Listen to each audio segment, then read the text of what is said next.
ज्ञानतिमिरान्धस्य ज्ञानाञ्जनशलाकया चक्षुरुन्मीलितं येन तस्मै श्रीगुरवे नमः।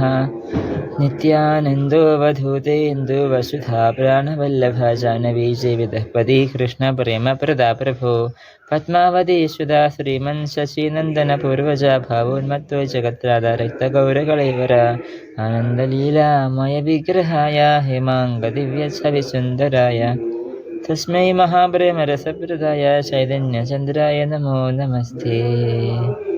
സമസ്ത വൈഷ്ണവ ഭക്തവൃന്ദ കീ ജയ്. ഗുരുവായൂരപ്പൻ്റെ എല്ലാ ഭക്തന്മാർക്കും നമസ്കാരം. ഇന്നൊരു പരിശുദ്ധ ഭക്തി അതിൻ്റെ ടോപ്പ് മോസ്റ്റിൽ എങ്ങനെ ഇരിക്കുന്നു നമുക്ക് നോക്കാം. ശ്ലോകം പറയാണ്: ആശ്ലിഷ്യവാ പാദരതാം പിനിഷ്ടുമാം അദർശനന്മർമഹതാം കരോതു വാ യഥാ തഥാ വാപി തഥാ തുലം പടോ മത്പ്രാണനാഥസ്സു സയേവനാപരഃ. ഇത് ശ്രീമൻ ചൈതന്യ മഹാപ്രഭുവിൻ്റെ ശിക്ഷാഷ്ടകത്തിൽ അവസാനത്തെ വരിയാണ്. അതിൽ പറയാണ്: ആശ്ലിഷ്യവ, കൃഷ്ണൻ എന്നെ കെട്ടിപ്പിടിക്കട്ടെ. പിന്നെ പറയാ പാദരതാം പിനിഷ്ടുമാം, കാലിൻ്റെ അടിയിൽ ഇങ്ങനെ അരയ്ക്കട്ടെ. പിന്നെയോ ആദർശനൻ, കൃഷ്ണനെ മുന്നിൽ വരണ്ട, അല്ലാതെ തന്നെ വിരഹത്തിൽ എരിയിപ്പിക്കട്ടെ. മർമ്മഹതാം കരോധുവ, എൻ്റെ മുന്നിൽ കൂടെ വേറൊരാളുടെ കൂടെ നടക്കട്ടെ, എന്നെ മൈൻഡ് ചെയ്യാതെ. യഥാ തഥാവാ വിധതാതു ലംബടോ, എങ്ങനെ വേണമെങ്കിൽ അവൻ ചെയ്യട്ടെ, പക്ഷെ എനിക്കൊരു കാര്യം അറിയുള്ളൂ. മത് പ്രാണനാഥ, എൻ്റെ പ്രാണനാഥനുണ്ടല്ലോ, സയേവ, അവൻ തന്നെയാ, നാ പരഹ, വേറെ ആരുമില്ല.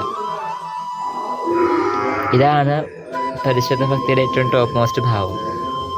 എന്തോ അല്ലേ, നമ്മളൊക്കെ എങ്ങനെയാ, നമുക്കൊന്ന് വയ്യാതായ പോലെ കൃഷ്ണൻ എനിക്ക് പണി തന്നു, കൃഷ്ണൻ എന്നെ എന്താ പറയുക പഞ്ഞിക്കിട്ടു, അങ്ങനെയൊക്കെ പറയും.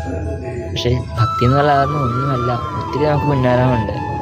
ഇത് രാധാറാണിയുടെ ഭാവമാണ്. ഈ രാധികയ്ക്ക് മാത്രമാണ് ഇങ്ങനെ പറയാൻ പറ്റുള്ളൂ. കൃഷ്ണൻ എന്നെ കെട്ടിപ്പിടിച്ചോട്ടെ, അല്ലെങ്കിൽ ചവിട്ടി അരച്ചോട്ടെ, എന്ത് വേണമെങ്കിലും അവൻ എൻ്റെ പ്രാണനാഥനാണ്, വേറെ ആർക്കും പറയാൻ പറ്റില്ല.